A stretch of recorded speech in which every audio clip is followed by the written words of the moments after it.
ছোৱালী জীৱনটো সমান সুখী জীৱন নাই। ছোৱালী হৈ থাকোঁতে আনন্দ ফূৰ্তি যিমান যি কৰিব লাগে ছোৱালীবিলাকে তেতিয়াই কৰি ল'ব লাগে। কাৰণ সকলোৱে জীৱনত বিয়া সোমোৱাৰ পিছত তেনেকুৱা এটা আনন্দ জীৱন নাপায়। মানে যিখন ঘৰলৈ বিয়া সোমায় সেইখন ঘৰৰ কিছুমান মানুহ ইমানেই বেয়া থাকে যে আনৰ ঘৰৰ ছোৱালীজনীক কেতিয়াও আপোন বুলি ভাবি ল'বই নোৱাৰে। কোনোটো সময়ত আপোন ঘৰখনৰ যে এগৰাকী তাইও সদস্য বুলি ভাবি নলয়। সকলো ঘৰতে সকলো মানুহবিলাকেই একেই নহয়। কিছুমান মানুহ কিন্তু ভালো আছে, নিজৰ ছোৱালীৰ দৰে ৰাখে, নিজৰ ছোৱালীৰ দৰে ব্যৱহাৰো কৰে। কিন্তু কিছুমান মানুহ ইমানেই বেয়া আছে যে আনৰ ঘৰৰ ছোৱালী যেতিয়া আনৰ দৰেই সদায় ভাবিবলৈ ধৰে।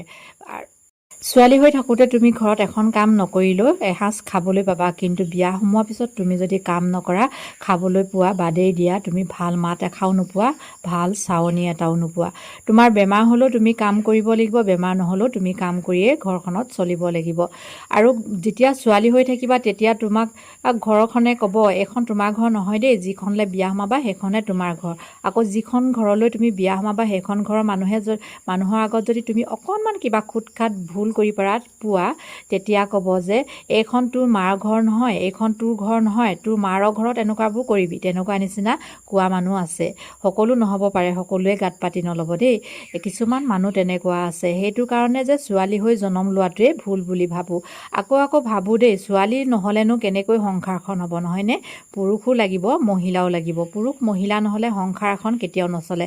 আৰু চাবচোন, যিখন ঘৰত মহিলা এগৰাকী নাথাকে অকল পুৰুষজন থাকে সেইখন ঘৰত শুৱনি হৈ নপৰে। আকৌ যিখন ঘৰত অকল মহিলা এগৰাকী থাকে সেইখন ঘৰো সম্পূৰ্ণ নহয় আৰু শুৱনি নহয়।